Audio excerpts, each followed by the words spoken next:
legitimasi cryptocurrency dan NFT.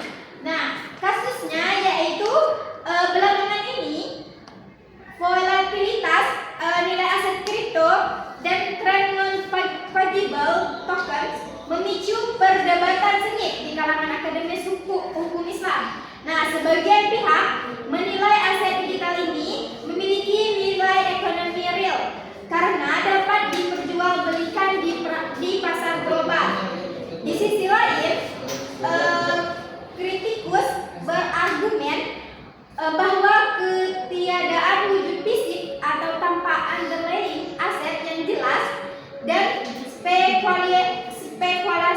spekulasi yang masif membuat instrumen ini cenderung mendekati perjudian. Nah, pertanyaannya, analisis hukum aset kripto dan NFT mengubah kacamata teori konsep harta atau mal dan fikih muamalah. Nah, apakah aset digital tersebut memenuhi kualifikasi sebagai mal mutaqawam, harta yang bernilai dan boleh dimanfaatkan menurut syariah? Nah, berikan analisis hukum apakah unsur gharar, ketidakpastian dan maisir di dalamnya bersifat substansial atau sabit atau tidak.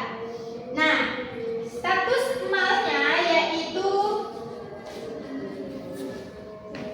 malnya cryptocurrency dan NFT ini itu dapat dikategorikan sebagai mal. Karena apa? Karena dia itu memiliki nilai tukar, dapat disimpan dan dialihkan kepada hak pemiliknya di pasar global. Nah, dan status mal mutaqawamnya harta yang sah dan boleh dimanfaatkan menurut syariah. Suatu aset tidak boleh mengandung unsur yang diharamkan. Nah, disinilah letak mendasar antara kripto sebagai alat tukar atau komoditas murni. Nah, apakah antara NFT dan kripto ini termasuk mal dan mutaqawam? Nah, jadi mutaqawam karena mewakili hak milik unik atas objek halal atau karya seni mubah, paten dan digital. Nah, karena dia lebih cenderung memiliki syarat mal. Nah, jika underlying asetnya seperti karya seni digital, hak paten dan aset real yang digitalisasi, dan kriptonya statusnya terikat kuat pada stabilitas fungsi dan regulasi otoritas resmi. Tanpa penjamin, sangat rentan kehilangan sifat mutaqawamnya. Nah, status mutaqawamnya sangat bergantung pada regulasi negara dan stabilitasnya. Jadi, jika hanya dijadikan sebagai alat spekulasi tanpa underlying ekonomi yang real, maka ia akan kehilangan sifat mutaqawamnya. Next. Nah, apakah mengandung gharar, maisir? Nah, kalau gharar ini pada kripto itu tidak menjamin atau tidak dijamin oleh otoritas resmi. Gharar itu bersifat substansial dan ketidakpastian. Nah, kalau maisir ini jika si pelaku pasar misalnya motivasinya untuk keuntungan pribadi atau finansial, maka digolongkan sebagai maisir atau perjudian. Kasus yang kedua yaitu tentang hutang piutang atau KOD dan kebijakan restrukturisasi pembiayaan. Nah, kasusnya yaitu seorang pelaku UMKM memiliki utang berbasis akad Qardul Hasan kepada sebuah lembaga sosial untuk modal usaha. Nah, akibat krisis ekonomi regional, UMKM tersebut gagal bayar tepat waktu. Lembaga tersebut menawarkan solusi restrukturisasi berupa perpanjangan jangka waktu pelunasan atau tenor. Namun, dengan syarat nasabah harus membayar biaya administrasi yang dihitung berdasarkan persentase dari sisa pokok utang. Nah, kebijakan lembaga sosial memungut biaya restrukturisasi berdasarkan persentase nominal sisa utang melanggar asas ta'awun. Jadi, jika lembaga sosial tersebut memungut biaya yang lebih, maka tersebut bisa melanggar asas tolong menolong. Nah, hulu koordin jara manfaat adalah setiap pinjaman KOD yang mendatangkan keuntungan finansial bagi kreditur dikategorikan sebagai riba. Nah, maksudnya adalah setiap yang meminjamkan uang kepada yang si peminjam, jika dia memang niat utamanya untuk menjadi keuntungan dia tanpa adanya unsur tolong menolong, maka ini disebut dengan termasuk riba. Nah, yang kedua, modernisasi riba jahiliyah menerapkan skema bunga terselubung bermodus biaya administrasi tambahan atas penunda waktu bayar. Nah, kebijakan lembaga sosial yang menetapkan biaya administrasi berdasarkan persentase dari sisa pokok utang, hukumnya adalah haram. Nah, mengapa haram? Karena telah dijelaskan dalam fikih, setiap utang-utang yang mendatangkan keuntungan bagi kreditur adalah riba. Next. Nah, perpanjangan tenor murni itu dapat memberikan perpanjangan waktu pelunasan secara mutlak tanpa membebankan denda atau biaya profit tambahan apapun di atas sisa pokok utang. Nah, dalam surah Al-Baqarah yang artinya, dan jika orang berutang itu dalam kesukaran, maka berilah tenggang waktu sampai dia memperoleh kelapangan. Nah, sedangkan biaya realnya apabila administrasi membutuhkan biaya atau materai, dokumen hukum dan pengenaan wajib memenuhi syarat. Yang pertama, syaratnya flat dan flat rate, yaitu berupa nominal tetap, misalnya 50, dan tidak terikat dengan besaran sisa pokok utang. Nah, yang kedua, bukan sumber profit. Nah, nominal biaya murni untuk menutupi beban biaya dokumen real yang timbul secara fisik. Next.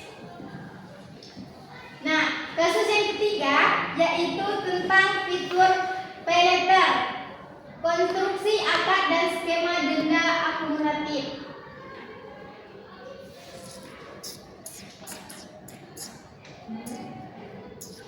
Next. Nah, akad KOD harus memberikan pinjaman dana tunai atau talangan guna melunasi belanja nasabah kepada merchant mitra.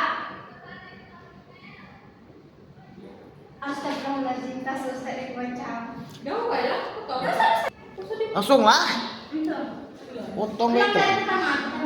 Loh, aneh ini. Nah, kasus yang ketiga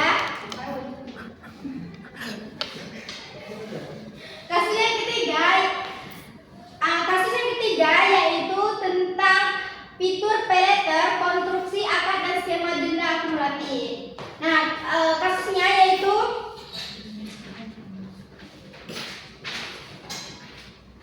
berbagai aplikasi e-commerce menyediakan fitur pay later untuk meningkatkan daya beli konsumen melalui skema talang dana. Nah, konsumen dapat mencicil belanjaan mereka dengan jangka waktu tertentu.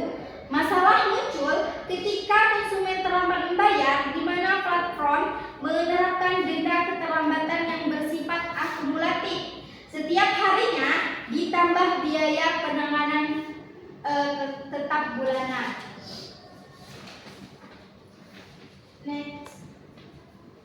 Nah, akad card atau pinjaman ketika konsumen menggunakan pay later, perusahaan menyediakan layanan menghalangi terlebih dahulu pembayaran barang kepada merchant. Dana talangan ini berstatus sebagai utang dan pihak provider kepada konsumen. Nah, akad wakalah dan hujrahnya yaitu platform bertindak platform ditunjuk sebagai wakil pembayar resmi dengan hak memungut upah jasa atau ujroh administrasi tetap bulanan. Nah, di mana platform bertindak sebagai wakil dari konsumen untuk membayarkan atau menyalurkan dana kepada merchant atau jasa ini. Atas jasa ini platform mengenakan biaya penanganan tetap bulanan berupa platform free atau admin free. Nah, akad bayar atau jual beli. Nah, transaksi jual beli barang atau jasa yang sepenuhnya sah terjadi di antara konsumen akhir dan pihak merchant penyedia barang. Nah, jadi terjadi antara konsumen dan merchant atas barang atau jasa yang ditransaksikan. Nah, analisis hukum denda pay later.